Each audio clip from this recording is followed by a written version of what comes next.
Okay, so chapter 6 of the 6th edition ACE Certified Personal Trainer textbook, and chapter 6 is on nutrition for health and fitness. And before you go any further than just this very beginning page, just have a look. This is going to encompass pretty much everything that is related to nutrition and diet for personal training. So scope of practice, which is going to be the first thing that ACE speaks to, because it's really important from ACE's perspective that you know exactly what you can and cannot do as a personal trainer, and they want to make sure you get that right up front. Dietary reference intakes, acceptable macronutrient distribution ranges, dietary guidelines, food labels, really important thing to keep in mind. You can help your clients with food safety, as well as practical considerations, fueling before, during, after exercise, hydration, right? Critical pieces of information here when it comes to before, during, and after exercise to maintain proper hydration. And then, of course, nutritional supplements. So, chapter 6 has got a lot of information. And so it's really important. Spend a little bit of time. Remember, as always, paper, you're going to be writing. You should be writing a lot. Implement to write with, like a pen or a pencil. Remember, don't worry about using a pen, because remember, the goal in the read and write and then basically reciting method is to write it. It's the physicality of writing that helps you to memorize it, and then just take it, then throw it away, and you're going to do it again. And that's what's going to help you memorize the information. Again, you could create flashcards, anything that will increase the frequency of exposure to the material, excuse me, and the information is of benefit. But again, it's that rewriting it, that physicality of writing it, that is really, really very helpful. So let's go ahead and get started on chapter 6, nutrition. Boom, right off the bat.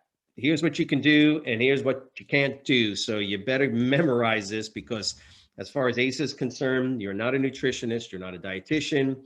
For the most part, all you can do as a trainer is guide people. Um, get them to access governmental websites, look at the DASH diet, look at basic guidelines that have been already created and established for the average individual, average person. So total amount of nutrients they should be consuming, how many grams of all of those things have already been done for you. From ACE's perspective, it's all done. You just guide and discuss things with individuals, because in one sense, helping people with nutrition, know everything you can know about nutrition, but it's always going to come down to behavioral change strategies. So if you're asking an individual who's trying to lose weight, the essential component of weight loss is a reduction in the energy balance equation. You got to consume less calories than you take in, or you've got to increase caloric expenditure through exercise to create an imbalance in energy input and output. So that's kind of the simplicity of it. And so your job as a trainer is to know all the information, or at least as much as is needed, and then guiding your clients, telling them, here, go to this website, do this. Let's try to increase fruits and vegetables, or whatever the case is. Let's try and reduce your sodium. But being specific, as in actually writing a nutritional program, writing out a meal menus, meal patterns, and foods, and how much to eat. All those are outside the scope of practice of the personal trainer, and that's what ACE is basically letting you know right off the bat. This is their position statement on nutrition scope of practice, and so you should be able to do certain things. In fact, you want to be able to talk nutrition. You have to be able to talk to nutrition about your clients. The question is, at what level do you do it? and what's the level of recommendation, things like that. And that's what chapter 6 is going to help you with.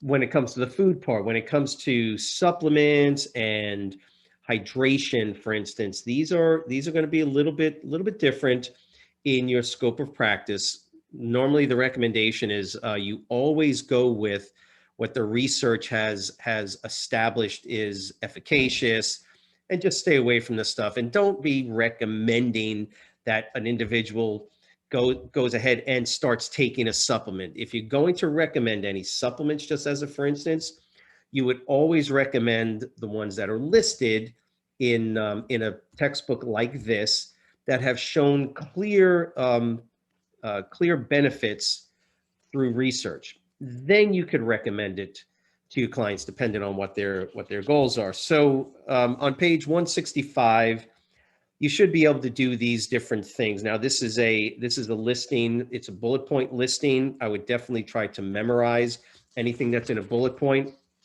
And as we continue to move through the chapter, you're going to be able to slow down and stop and kind of get a look. Now, I will say this.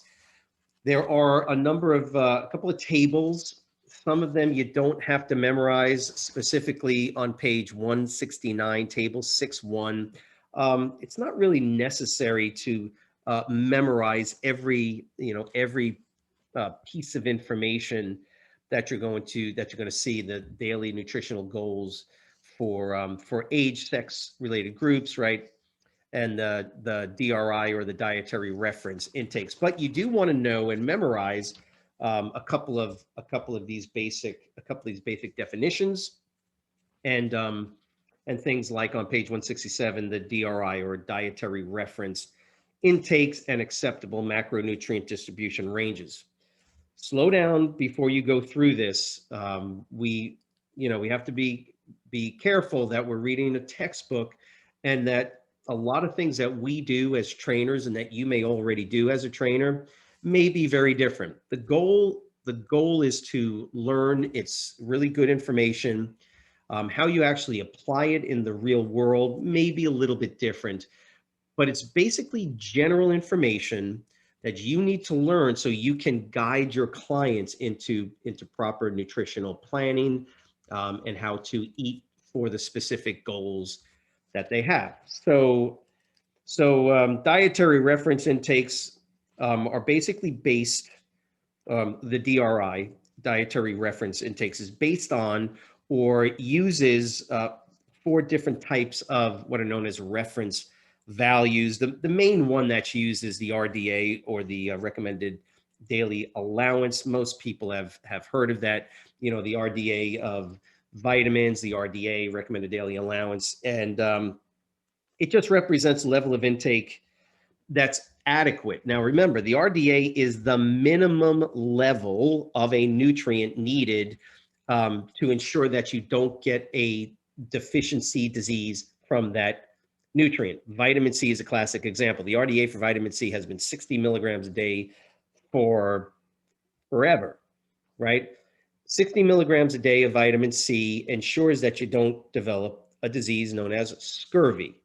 Okay, scurvy used to be a huge problem, way back, 1700s in particular. Sailors that would go out to sea, individuals that simply were not consuming enough food on a long-term basis, months and months, would develop these symptoms that ultimately led to death. It was called scurvy. And so it was found out that all you had to do was consume some citrus, some citrus fruits like lemons, limes, things like that, and just consuming those on a daily basis.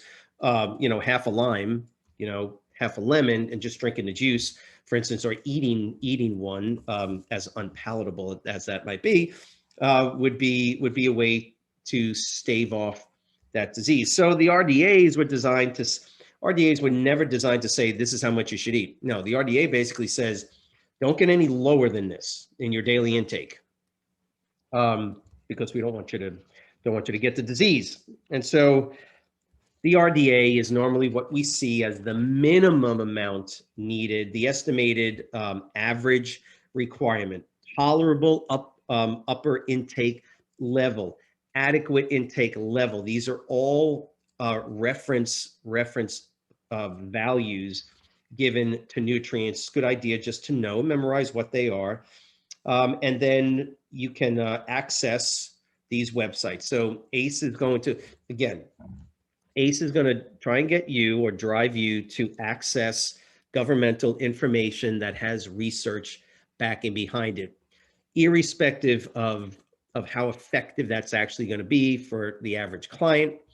It's just a question of, if we got the research on it, that's the way we want to go with it, right? That is what's known as evidence-based practices, using what we already know through research and other means, and using that to at least initiate the nutritional components with your clients. The AMDR is the what's known as the acceptable macronutrient distribution range. So how much protein, how much carbs, how much fat. And remember, these are very conservative. They're very conservative values. And they do have a broad range, because the idea was not to, with these reference ranges, designed to get the perfect. We know everybody's different. You're not going to get the exact amount for every individual person through these reference values. So they have these wide ranges, 0.2 to 1.4 grams, or whatever the case is. And so what you have to memorize more than anything is the basic concept and what the definitions are. And you should know just some of the things in table 6.1. A lot of this, again, you have either heard, you've seen. Now the idea is, if you want to memorize the protein, protein grams that you ought to eat between the ages of 14, you can do that. More than likely, it's not going to be anything that you see on an exam, for instance. So now, really, what ACE wants you to do is to spend a little time on the dietary guidelines themselves, and this is where you want to put your time and effort into studying. And the way I would do it is, they're giving you a number of key guidelines. I would put those at the top of a sheet of paper, right, as you're heading, and then start to work from there with your bullet points. So key guideline number 1, again, a lot of this. You already know intuitively, basically, what they're going to be explaining to you. How many of you know to follow a healthy eating pattern across the lifespan, right? We already know this. Don't go on a diet. Don't do a diet, because you come off a diet, right? If you go on a diet, you're doing something different than what your consistent regular eating plan looks like. So the goal is to get people to be consistent in their healthy eating plan for the rest of their lives, right? Eat fruits and vegetables every day. Eat this, do this, but do it consistently every day. Don't jump on a diet to lose 50 pounds just to gain it back 6 months later or a year later. That's guideline number 1, key guideline. Let's help our clients get onto a healthy eating plan that they can maintain for the rest of their life, with some modifications, obviously. So that's your guideline number 1. Key guideline number 2. And by the way, this myplate.org, myplate.gov is it's kind of the go-to website right now to guide people. The apps and available resources that you can guide your clients to do and eat well, they're all out there. They really are. It's getting them to do it, right? So again, all of this information is great, but if you can't help your client to actually access it and start living this way, it's all for naught. So you get to key guideline number 2, which is, how many of you don't know this? Come on, focus on variety, nutrient density, right? Few calories, but lots of vitamins and minerals, and the total amount that you're eating, i.e. calories. Now, just keep in mind, you can eat a ton of vegetables. It's got very few calories. And so key guideline number 2 is to focus on vegetables, fruits, grains, dairy. The grains should be whole grains, right?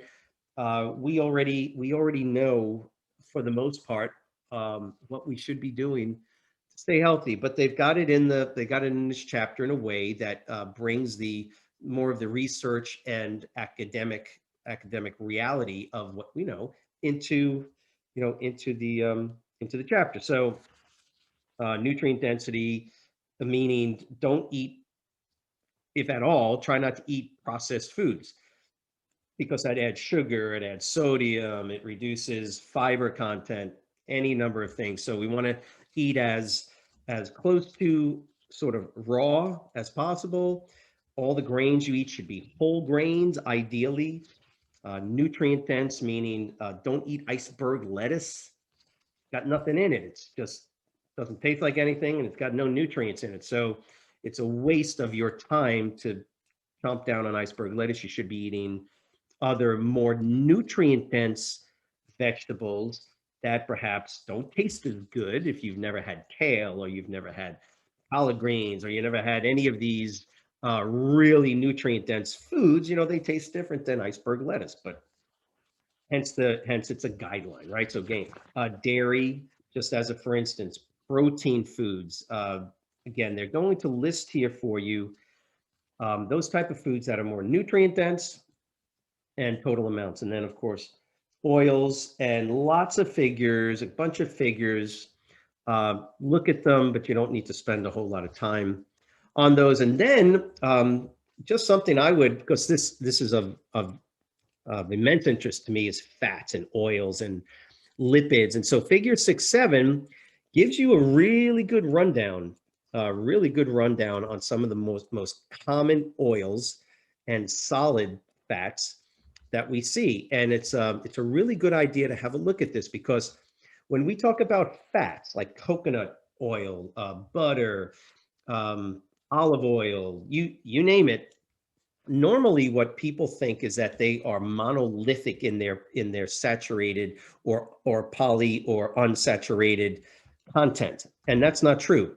Every fat that you consume normally has monounsaturated, polyunsaturated, and saturated at differing percentages in the actual fat. So butter actually, and let's have a look on page 177. If you look at butter actually contains the majority of it. 3/4 of butter is saturated fat. However, it contains a pretty good amount of monounsaturated fatty acids and a little bit of polyunsaturated fat. So it makes it really good for cooking, right? Especially if it's clarified, ghee, Ghee, right? Clarified, get all those milk solids out of there, which tend to burn at low temperatures.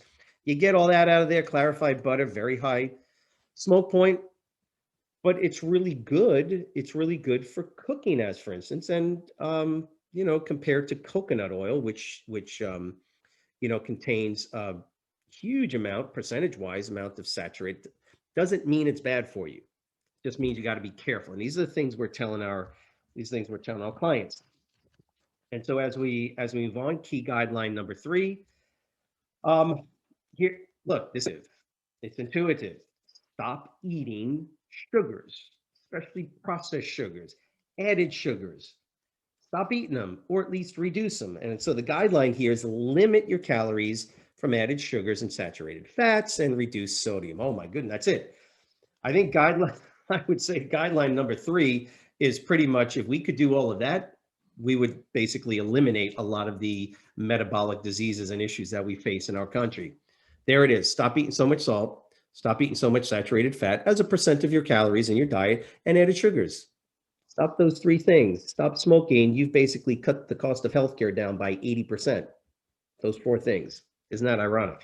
So guideline number 3 basically says, look, talk to your clients about this. Limit the total calories from sugars, added sugars, right? Fruit sugar is something else, but added sugars, saturated fats, and reduce sodium intake.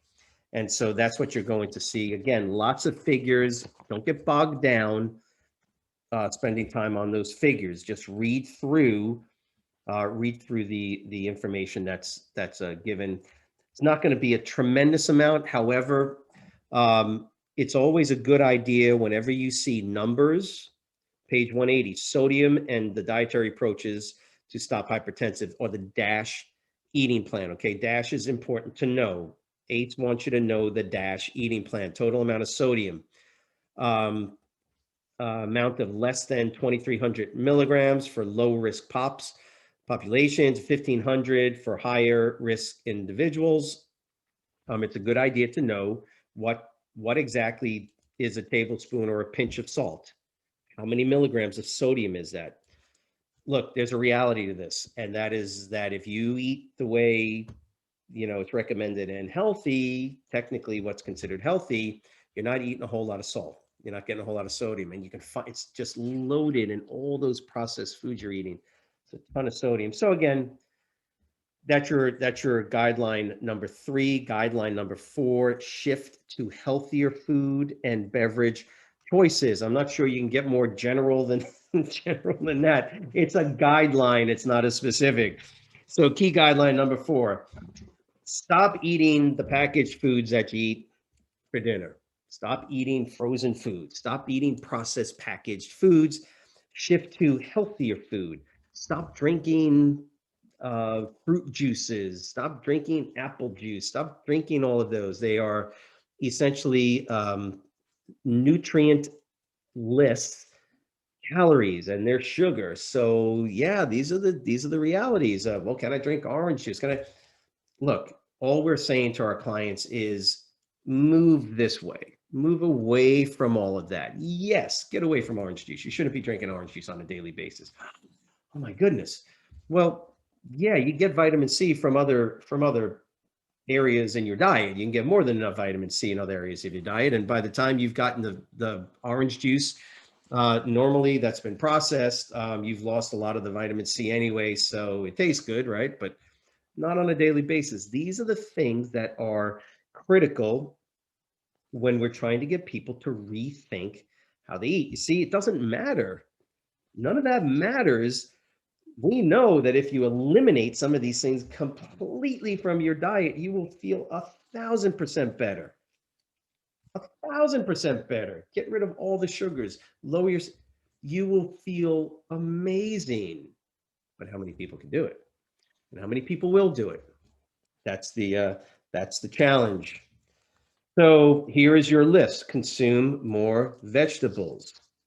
If you're going to be a trainer and you exercise and you eat well, you're saying right now, you're saying, duh, right? So it's intuitive. Consume more fruits. Okay. If you don't eat fruits, then eat some fruits. One of the things to always keep in mind in the real world, what I tell my clients is eat lots of vegetables and some fruits, not fruits and vegetables. Fruits taste better. They're yummy. They're sweet, but we don't want the sugars.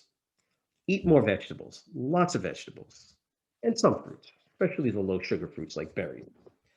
But you understand what ACE is trying to get you to do is to understand that the average person that comes in, don't be telling them to eat blueberries. No, you give them guidelines. Just consume more vegetables. How many vegetables are you eating right now? Well, I have vegetables once a day. Can you eat them twice a day? 3 times, or whatever the case is. These are your basic guidelines. Eat more fruits, eat more vegetables, eat whole grains, and fewer refined, right? Lots of options out there now. Those are your basic guidelines. They're giving you consume more dairy products. You see, here's one of those things you got to remember. This is, you're memorizing, you're learning this for examination and a lot of other good information. But honestly, dairy products might be one of those. When I used to get bodybuilders prepped for shows, normally about 6 to 8 weeks out, I had them remove all dairy products from their diet. Why? Because they tend to create problems for some people from a digestive issue, and they could get all the benefits of dairy from other things. But it is one of the things that they have listed, and that's what you got to know, and that's you got to abide by.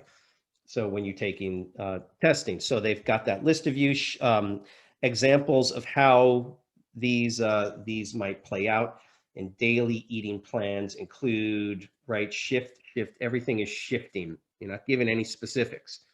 You're just letting your clients know. You're the one that can explain to them, yeah, you may want to consider, adding some more greens or have a salad or something. Well, how would I do that? That's when you can now talk to them and explain to them, look, at the produce area, there's a whole aisle of just greens, right? Kale, arugula, you name it. Beets and cucumbers and peppers and all these other things. Go ahead and just chop those guys up and make a salad out of it. So the movement method now, when you get to page 183, gives you a conversation. Once again, that's basically what that's doing. Read through it and get an idea of what they recommend with this conversation back and forth. Guideline 5 is support healthy eating patterns for all. It's a guideline. It's a general explanation. Okay, and of course, on page 185, the ecological perspective with examples of how each level indicates food choices. So again, the idea is that if you look through this, these are ideas. The fact of the matter is you're not going to probably see a whole lot of questions on an exam related specifically, but you will see other parts of this that for sure you'll see on an exam. So this is ACE's way of kind of getting you to think, I guess, globally and health and wellness within an ecological uh, framework, and so that's what they're giving you here, information wise. Not a bad idea to at least read through it. We're trying to then give that information to our clients as needed. Now we get to food labels. Yeah, there's a lot of stuff that you can read through, but I would move right into page 187, food labels, and the benefit of being able to read food labels. Now, you can move through right to page 190. This is where you want to stop in this chapter, and you really want to be able to understand how to read a food label. So my recommendation, to make it really simple and to really help make it real, is go ahead and grab some foods, right? Go to the grocery store and do it yourself and pull them all together and start looking at them so you can understand the nutrition facts as you go through figure 613. You should be able to read and understand and do basic math on a food label. And again, lots of information on that as well. Food safety and selection. Okay, yes, table 6.3. How to avoid microbial foodborne illness. You should know all of those bullet points, 1, 2, 3, 4, 5. You should know those basically by heart. Again, intuitive, you probably already do it, or at least you would hope. I hope you would do it, right? How could you then help your clients with this? What kind of tips can you give them? At the bottom of page 193, check produce for bruises, right? Again, a lot of this is intuitive, but honestly, I can step back now and I can tell you that I talk to people where it's not intuitive. They don't really know, look for the sell by date or the best if used by date. But those are actually very helpful. I do it myself all the time. I go into my pantry and I look at all of them and I look underneath and I'm trying to find the sell by or best used by dates. The manufacturers, the food producers want you to know these things, right? Because they want you to keep purchasing their products. Again, try to go with as much raw, unprocessed as is possible. And that's what you're trying to get people and gear them to move towards eating wise. And of course, there is a practical consideration for trainers. Now there's an idea here that you can collaborate with registered dietitians. Absolutely. Nothing wrong with that. It can be very helpful. It's like collaborating with other healthcare professional. Now we move into exercise. How do we deal with before, during, and after exercise? Figure 614. Remember, fueling and hydration go hand in hand. So even though they have it separated, just keep in mind that these will always go together. Depends on the type of exercise, depends on the type of event that you're going to be participating in. Normally, any exercise that lasts up to about an hour, normally you don't have to make any real accommodations, differences in your eating or hydration. It's when you start to get into exercises that last over an hour, 2 hours. I mean, you're talking marathons. That changes the landscape a bit.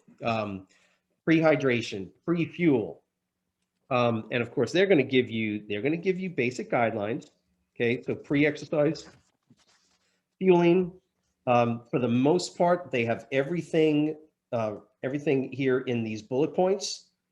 1, 2, 3, 4, 5 bullet points. Know those numbers. Approximately 400 to 800 calories. Um, Moderate in protein. This is a meal that you would eat pre-exercise, right? And again, this is just look. You know that everybody's different. But the guidelines are this. Basically, what you would do is you would use the guidelines, initiate that, and then go by what your client says. Man, that was just way too much. I really didn't feel good when I ate. Okay, then don't eat as much before. Or maybe you ate too soon, right? 15 minutes. Well, give it an hour, something like that. That's the real world, but these are the guidelines.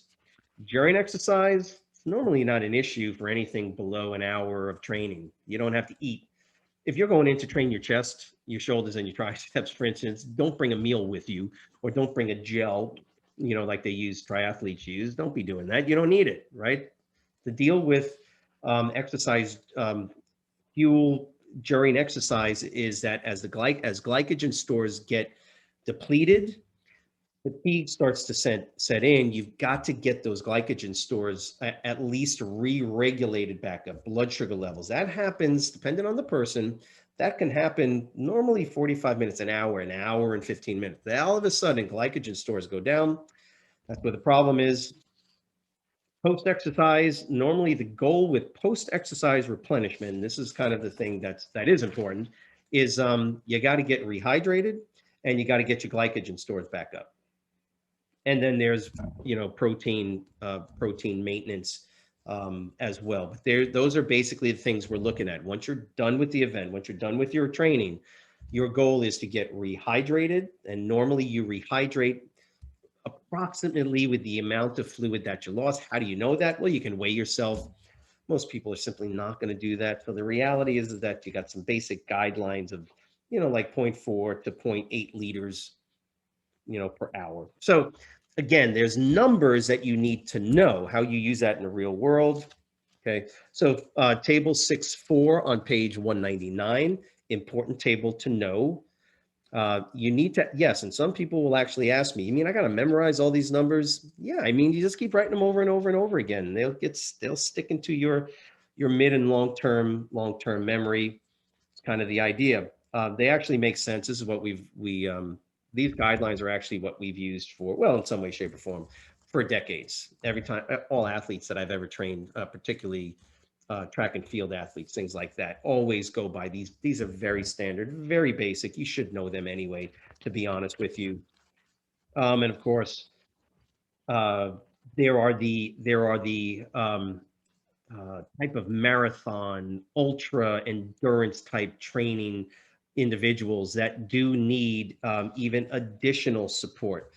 We talk about sodium, right? Once you start losing sodium, believe it or not, sodium potassium levels start to go down through ultra endurance training. You can have some huge problems. So you need to consume um, some sort of liquid or combination food liquid that resupplies those electrolytes, and that's what you're getting here and here.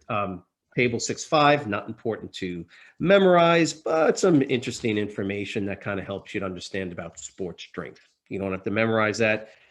Now, expand your knowledge. Those are great. You can read them, but again, if you have to try and pass through, go right into nutritional supplements. The nutritional supplements on page 2 or 3 are now going to basically tell you, for the most part, what are the ones that we know have some research-based effectiveness and what don't, right? There's a 100 different supplements out there, and they all say something about how they're going to benefit you, but which are the ones that have the most research behind them? And that's what you're going to look at here on page 204. So creatine, what does it do? Caffeine, what does it do? How much should you consume? Again, those are things that you need to memorize. Again, is it a cup of coffee, 2 cups of coffee? They give you zero point 0.3 or 3 to 6 milligrams per kilogram of body weight. Just keep in mind, by the way, you're going to see a lot of stuff. Everything is in kilograms. Just convert, right? Kilograms and pounds. 2.2 is a conversion factor, right? So you got to multiply the number of kilograms times 2.2 to get pounds. Take pounds, divide by 2.2 to get the actual kilograms. So 3 to 6 milligrams of caffeine for every kilogram of body weight. That's kind of the recommended suggested dose. If you're going to look, caffeine is probably the most powerful, most effective, easiest to get access to ergogenic aids. So I use it all the time. It's very effective. What they're trying to let you know is that this stuff is not, we're not determining whether or not this is effective or not. We already know it is. There's a million research studies that say this is what caffeine does. Creatine does this. We already know creatine has a very profound effect on muscle cell volumization, right? Increases and the hypertrophic effect on muscle cells. Consuming carbohydrates after your exercise, right? Normally we have carbs and some protein. Normally it's whey protein, but any protein is probably going to be better than nothing right after workouts. Protein supplements themselves. What ACE is showing you is like, look, here's some good stuff. This is stuff you can actually say to your client, we know it works. If you want to use it, that's on you. I didn't tell you to use it, but here's what we do know about it. Sodium bicarbonate. Yes, the research is there to say if you can get enough of it into your blood system, it will buffer and slow down the production and increase the removal of the cellular acidic metabolites that have, right, lactate that are produced, or lactic acid. It's not really lactic acid. We use the term lactate. And that actually helps with prolonging, especially endurance type athletic events, or higher duration, right? Particularly where you do have a fair amount of type 2 fast twitch muscle fiber usage, because that's where glycolysis is occurring. Again, there it is, 0.2 to 0.4 grams per kilogram with 1 liter of fluids. It's a good starting point. If you didn't know anything, you'd be saying, how much of this do I take? Well, there it is. And that gives you an idea of how to deal with your client if you're gonna recommend it to them. Then there's beta alanine. Yeah, we've known this for a number of years now. The benefits that particularly powerlifters seem to be getting from the use of beta alanine. So again, you can get it off the shelves. Why not give it a shot? All ACE is saying is that these have been shown to be beneficial. Then they're the ones that you're probably not going to recommend to your clients, and I don't recommend them anyway. So glutamine, arginine, carnitine, antioxidants, things like that. Again, we're not talking about what you use personally. We're talking about what ACE has determined, right? And it's not even ACE. They're just going by the research. They're going by the research. So, you can at least look at them, but definitely know for sure. Know for testing purposes, definitely know the ones that have been found to be efficacious. So just take a step back for a second. When it comes to nutrition, what ACE is really concerned about is that you don't step over your bounds of scope of practice. There's certain things you do need to know about how to deal with your clients when it comes to nutrition, when it comes to supplements, when it comes to hydration. There are a number of specific numbers and ranges that you do want to know, but ultimately, when it comes down to it, you got to kind of stay hands off with nutrition and just guide people and help them to move into those guidelines, those specific guidelines that are in here. Those are the main thrust, really, of the chapter, and as well as knowing how to read food labels, for instance, and hydration. So a lot of really good information. Just be very careful how you use it then in the real world. So that's chapter 6. Fairly long chapter, good information, but I will see you then next on chapter 7.